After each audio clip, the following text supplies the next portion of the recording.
Hello and welcome once again to Red Gaming Tech. Today is the 29th of December and I have some news for you regarding Sony and some rather amusing news at the least. Now, I'm sure you guys have not missed all the controversy surrounding the film The Interview.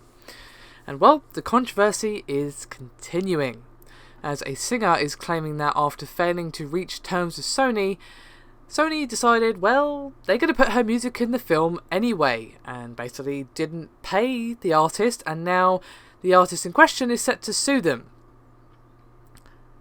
So, yeah, rather interesting to say the least. According to new claims, Sony used copyrighted music in the interview without permission, and as I said previously, without compensating the artist.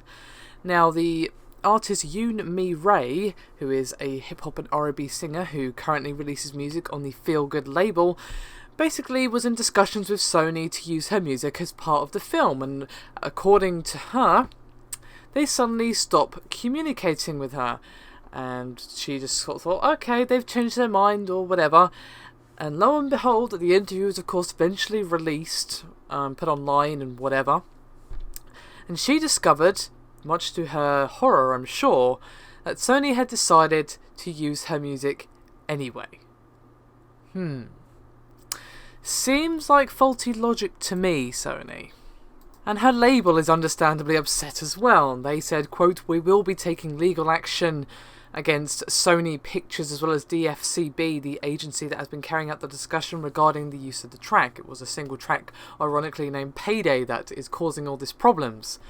Now, this just boggles my mind. Sony Pictures are already in hot water regarding the hack and, of course, all the details that were spilled online and whatnot. So they decided that the most sensible thing to do is not just to pay the woman for her song, a lump sum of however many $1,000 or whatever. They decided to put it in the film and just hope she wouldn't find out. It's pretty obvious she was going to find out, and now she's most likely going to get herself a nice piece of the film and probably make way more money than she originally would have if Sony had just paid her, and her profile is going to rise as such. So basically, it's like Sony just handing her free money and say, here's some free promotion for you, we're just going to keep paying out the arse because we can't be bothered to pay you. Because apparently it's more sensible to just use your music anyway and hope for the best, because fuck logic, right? I genuinely don't understand what they were thinking. Why did they not just pay her in the first place? It was pretty obvious she was going to find out, especially given all the controversy surrounding this film.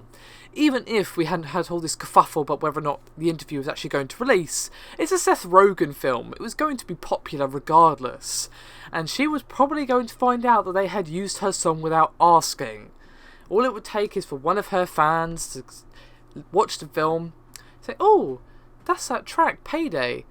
I'm going to message so-and-so on Twitter or whatever, or the label or whatever, you know. Not exactly difficult, so I don't know what's happened to Sony's brains, but perhaps they fell down the stairs and hit their head and their brains are just slowly leaking out their ears. I'm not really sure. Seems the most accurate explanation. Maybe we should get House on the case, that's what I think. I think there's something neurological going on here. Oh, anyway, that is me done for this video, and I'll see you next time.